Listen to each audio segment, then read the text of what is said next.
आमचे अण्णाभाऊ साठे म्हणायचे की इथली न्यायपालिका काही काळाची रखेल झाली, ही संसद देखील इजड्यांची हवेली झाली. मी माझ्या व्यथा कुणापुढे मांडू, कारण इथली न्यायपालिका ही भ्रष्टतेने रंगीन झाली.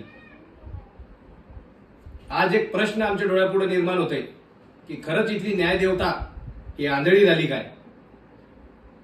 रात्री 3 वाजता एक मादरचोद बिल्डरच्या पोरानं एक निष्पाप 2 जणांचा बळी घेतलाय. अत्यंत मद्यधुंद अवस्थेत अत्यंत वेगाने तो पुण्याच्या रोडवर कार घेऊन फिरत होता आणि निष्पाप 2 जणांचा त्यांनी जीव घेतलाय. दोघही जणांचं आयुष्य त्याच ठिकाणी बर्बाद झालंय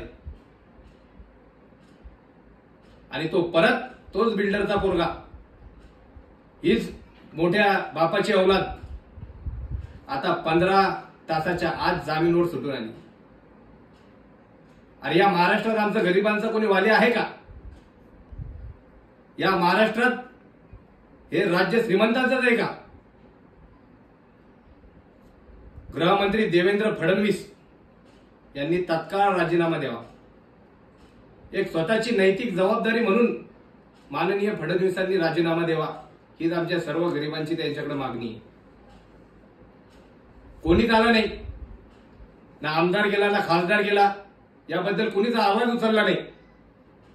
आमचे मोठे भाऊ दीपक भाई केदार यांनी या घटनेला आवाज उचलला आणि सांगितलं की या घटनेची सखोल चौकशी झाली पाहिजे, नाहीतर आम्ही पूर्ण महाराष्ट्रभर आंदोलन करू.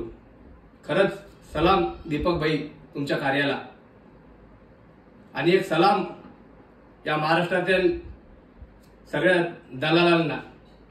खरंच ग्रेट आहे तुम्ही आवाजही नाही उचलू शकत. टाळ्या तुमच्यासाठी.